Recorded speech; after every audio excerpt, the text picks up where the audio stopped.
From the Intellifluence headquarters in sunny Scottsdale, Arizona, this is the Intellifluence Influencer Spotlight. In each episode, we sit down with an influencer from our network and we discuss their background as well as their unique approach to influencer marketing. Isaiah Grass is a singer-songwriter based in Chicago. As a popular influencer, Isaiah has worked with companies such as Macy's, Cheez-It Crackers, Bud Light, and McDonald's to name a few. Most recently, Isaiah performed the national anthem for the opening of the Monster Jam show at the BMO Harris Bank Center in Rockford, Illinois. Aside from being a singer, Isaiah is also a fashion model and has been featured in a variety of ad campaigns and magazine editorials. Isaiah's fan base reaches a wide demographic, which enables him to promote a wide variety of products across social media. You can learn more about Isaiah and view a full list of his social profiles at isaiahgrass.com. And so, can you tell us a little bit about your background as a singer-songwriter? Okay, so my background is when I was 7 years old, I actually used to sing in a church choir. I graduated from a performing arts high school, and I got scouted by modeling agencies in New York, and I really wanted to do music, and that was my passion. So since I've been a little boy, I've always wanted to do music, and I've just been able to really find a team of people that have believed in me enough, kind of helped me to develop that to where I am right now talking to you guys. That's awesome. And then, so transitioning a little bit, what was the moment that your aha moment when you realized that influencer marketing was a viable revenue stream for you in your situation? That is a great question. I had Bud Light contact me, and I was on Twitter one day, and I got a message, and I was like, and it was Bud Light, and they'd asked me if I would be, a promotion person. So I took a photo of something, and I'd never been an influencer before, so I was like, and then I got paid for it, and I was like, wow. And then I had a radio station contact me, and they asked me to come backstage and to be do VIP treatment. So I was at a huge concert front row backstage. So my experience started really quickly, and it was on Twitter. And then from Twitter, I started having people contact me on Instagram. And then from Instagram, people were contacting me on Facebook. And then people were going to my website and contacting my agent. So yeah, it happens all the time, and I'm really grateful for it to everyone. That's great. And I was checking out your account yesterday, your Instagram, and I saw a clip of the cash loan ad you did. It was hilarious. Complete line 4B. I don't have a middle name. Thank you. Please complete line 4B. But I don't have a middle name. Thank you. Please complete line... No, that was funny. That was good. That was a lot of fun. I wanted to actually upload the footage because they gave us 15 minutes to do save $3,000, $4,000, $5,000. I went crazy with it, and it was a lot of fun, and I'm really grateful that they asked me to be a part of that. But that again has to do with social media. I have so many people that will contact me based on social media.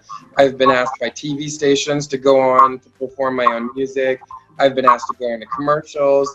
Even the situation where I have my CDs that I have of my own, and people would want to collaborate with me. Or I've had people ask me to be on the cover of magazines. So, it's something that social media has really helped me a lot to build a brand, get, paid endorsements from people, get free jewelry from companies. So it's social media and being an influencer has been really impactful. And I'm grateful for everyone out there that's watching this right now, because it's always a new opportunity, and I always welcome working with new people. That's great. And you also talked about how you partnered with the radio station and Bud Light. So what has been your favorite brand partnership to date? Right now, to date? You can name a couple if it's too hard to narrow down to one. So I've worked with Cheez-It Crackers, I've worked with McDonald's, I've worked with Bud Light. I've also worked with CTA Transit. So when I did that, they actually took one photo of me and they used it on buses, they used it on billboards, they used it on train advertisements. So I have a list of people that I've worked with. I've also worked with charities, Salvation Army, Lurie's Children's Hospital, the Human Growth Foundation, the Chicago Food Depository. You know, there's so many people that I've worked with, and I do a lot of stuff, you know, for charity because I really believe in, you know, giving back. For example, there's a necklace right here. It's called Raise Awareness, and it was a company that contacted me, and, you know, the guy promotes just people who have illnesses. And so mine was because my mom has had cancer many times, and people in my family have died from cancer. So to me, that was a cause that I really wanted to be involved with. So for me, it's not so much about how great the brand is, but really the story behind it. Are you someone that helps influence other people to be a better self? And, you know, do you encourage people to be healthy? Do you encourage people to love themselves? Do you encourage people to, you know, believe in what they want to do? I feel like a lot of times people get so caught up with like the brand itself more than the story behind it. And I feel like that's where being a brand and as an artist, as myself, I really try to focus on what I feel would make me be able to project to others that I care. Wow, that's wonderful. Yeah, often we talk about influencer marketing through the lens of how it benefits our careers, but you're really giving back, and that's great. That's inspiring. Yeah. I liked that answer. Yeah, that's really cool. That's something that parents have always, you know, raised me to do. Never forget the people that have helped you. You know, I've had a lot of people help me in my career. I've been doing this for almost 6 years, and all the TV stations that have asked me to be on their shows to perform my own music. I'm ranked #1 on the Chicago Reverb Nation pop charts here. You know, as an unsigned artist, I have people that contact me all the time, and it's like, it's such a blessing that people want to work with me because there's a zillion people in the world. And so my thought process of it is when someone offers you something, be grateful for it. You know, you don't always have to accept every single offer someone gives to you, but it's something that if it's a mutual benefit that, you know, you feel good in your heart, that is something that in the long run is going to help you. That's how I choose to work with companies. It's not so much about just how big they are, but again, it's really about what are we doing for each other to help make a difference. That's great. That's very insightful. It's almost too insightful for my next stupid question. Hey, I like that perspective though. Yeah. So, as a singer, a songwriter, and a model, what has been your favorite social media to use? I would say Instagram because I just post random stuff, to be honest, like the magazine cover I just showed you, or, you know, so I wrote this song and it's called Christmas with You. I donate all the proceeds to Salvation Army. I've performed it on different TV stations, and they've actually played it on the radio before, so it's a big blessing. And for me, Instagram has been able to get people to be able to find me.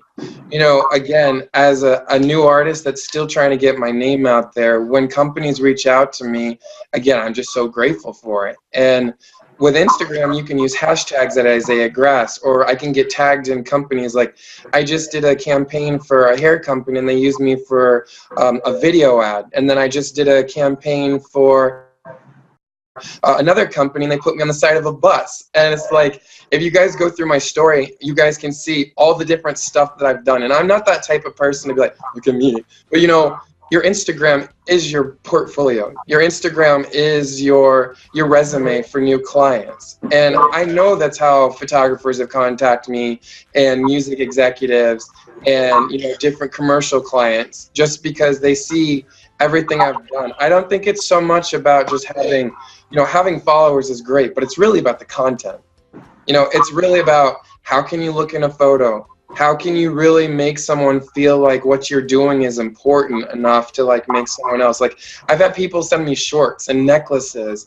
I've had people send me shirts. Like, I'm actually going to be posting a shirt this week from a charity that's in India. So for every shirt that you wear that has a smile on it, it actually gives back, and they do give a sleeping bag to a child in another country. So I'm all about giving back to people. That's really where my heart is being able to give back to the community. And yeah, I welcome working with companies. Like, my favorite candies, Jolly Ranchers, Starburst, and Skittles. Would that be amazing if they contact me? Yeah, of course.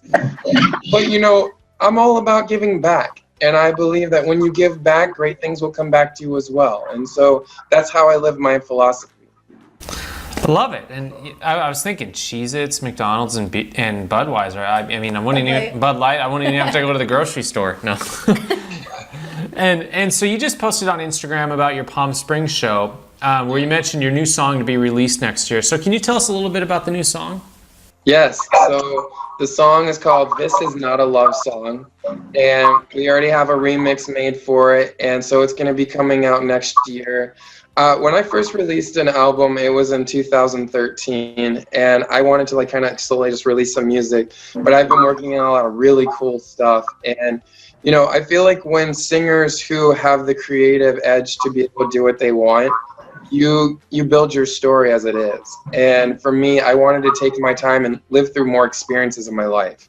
Really be able to adapt to things that people are going through in their life. I could just write something just to write it, or I could write something because it's actually coming from my heart, or it's coming from a personal experience. And so when people hear This Is Not a Love Song, it comes from a very personal experience of being involved with people in my life that really tried to lead me one direction when it really was the toxic way. It wasn't good for me. And I know so many people out there can relate to that. There's someone either that you love, there's someone that you work with that you butt heads with. And that's why I said this is not a love song, because it's not happy. It's really calling people out, I get it, I'm wrong, you're right, let's go back and forth about this, let's just stop, let's let it go. But it's a really upbeat, fast-paced song, and I'm so excited to let people hear it. When I sang at Palm Springs, they loved it. I was wanting to share it with them then. I was gonna release it on Spotify in November, but I was like, no, I'm gonna release it next year to keep everyone, to build the anticipation of everything. And I'll also be releasing more songs as well at that time frame. So I'm really into music and have an eclectic taste, and I know older music will come back into the present day. Right. And a lot of artists are influenced by older artists. So who are some of the artists that influenced your sound? That is a great question.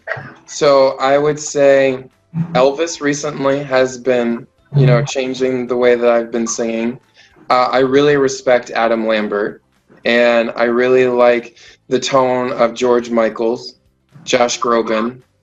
I would say Josh Groban really has been the focus, because when I was younger, so I had a vocal teacher who was graduated and was also a professor from Juilliard. And so he was teaching me a lot of the operatic side of music, and that's actually what you guys are going to hear.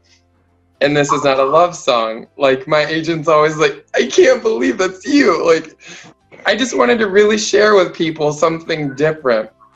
And now it's my music taste is changing. I'm listening to a lot of rock. I've been listening to Queen. I'm working on making cover songs of that right now, like I did in Palm Springs. So I did Elvis, Can't Help Falling in Love. I'm doing Black Keys. I recently just got asked to sing Eye of the Tiger.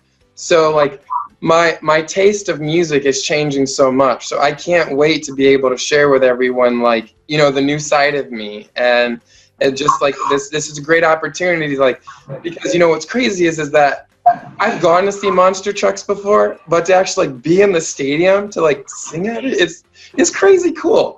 So for me, my music taste is just changing so much that I don't like to say I'm specifically getting identify with one artist, because I feel when you try to adapt too much with one thing, you don't really make your own sound. And when I first started, I did the whole high thing, and the people, oh, you're trying to copy Adam Lambert. No, I just thought in that song specifically, that high sound worked with it.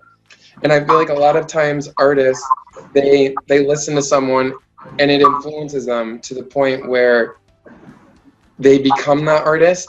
For me, I want people to just know me for Isaiah Grass. That's Isaiah Grass's voice, that's Isaiah Grass's tone, that's Isaiah Grass's, the way he writes. This is Isaiah Grass's face, because, everything changes all the time with me as a model. Here's me with jet black hair. Here's me with blonde hair. Like, you know, like it's completely different.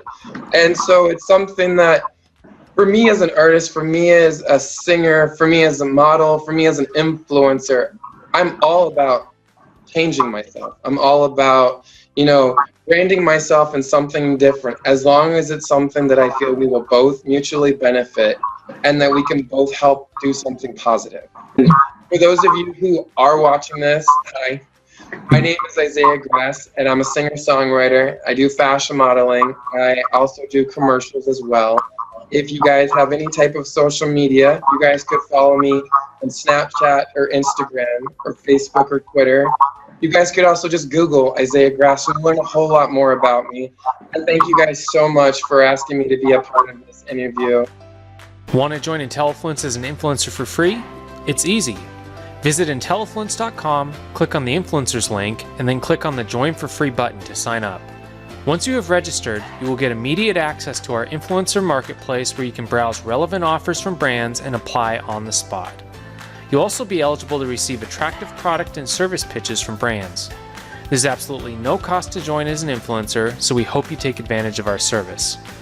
Also, be sure to like us on Facebook, follow us on Twitter, and well, you know the drill. Until our next episode, keep being awesome.